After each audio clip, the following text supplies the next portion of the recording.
Hey everyone, my name is Mike Vaughn. I'm a writer at Geek Vibes Nation. And as I've been doing the last couple of weeks, I'm going to be recapping and just giving my kind of overall thoughts on this week's Ted Lasso, episode 4, entitled Big Week. So I really liked how this episode started out. Like the previous episode kind of set up that Roy is going to be training Jamie to, you know, be better than Zava. And this kind of started out with Roy making good on his promise about training Jamie at 4 a.m. But there's a nice sort of parallel scene where we see Nate that's also up early. We see him strategizing with mini figures.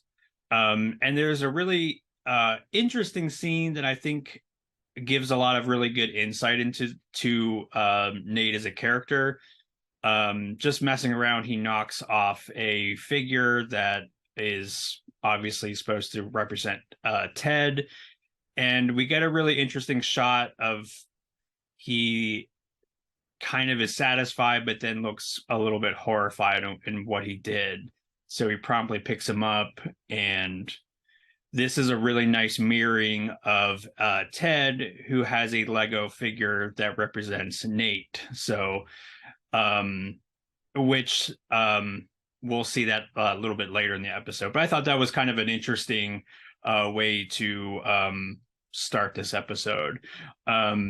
So there's a lot going on. So if I don't cover everything, sorry, but these are just kind of the major beats. We see that Ted hooked up with Sassy, and Ted kind of makes a move to see if they want to start dating. Sassy, in typical Sassy fashion, kind of rejects him, saying that he's a mess and that she's also a mess, but she's kind of further along in her journey of being a mess. And this kind of sticks with Ted for a little while. This prompts a return of the Diamond Dogs, which is always kind of a fun reoccurring thing in the series. So as the episode title implies, this is the big week. This is West Ham versus Richmond. So of course we're going to get Ted and Nate reunited.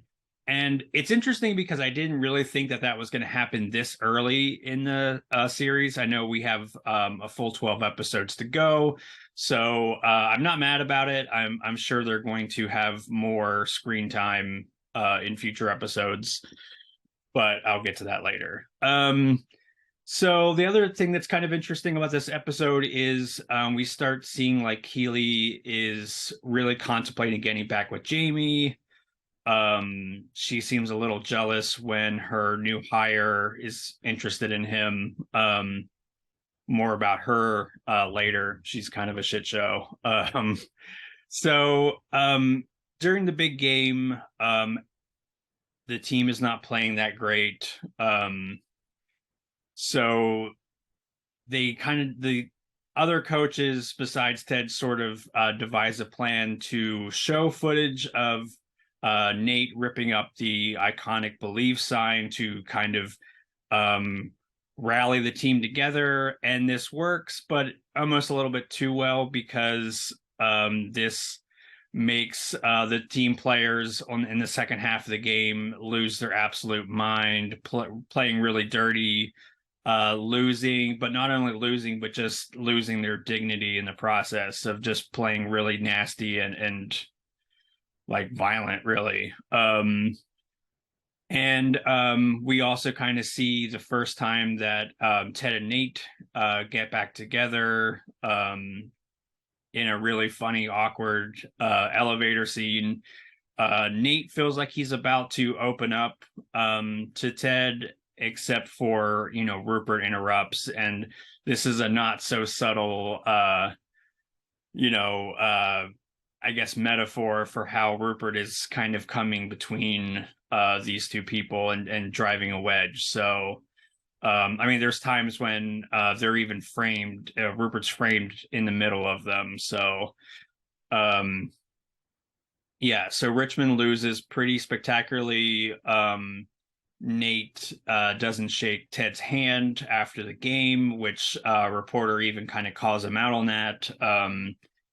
Keely is having second thoughts on her new hire, Sandy, who really messes up a promo opportunity for the team pretty spectacularly. We also, just because we need more subplot, Haley's boss, Jack Danvers, is introduced. And then also we get, a really nice ending where it seems Jamie is now kind of really getting into Roy's extreme training, like mirroring in the episode. He is ready to go at 4 a.m. now.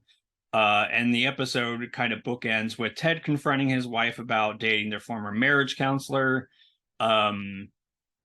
So yeah, I probably missed a few little subplots here and there, but that's pretty much the major beats.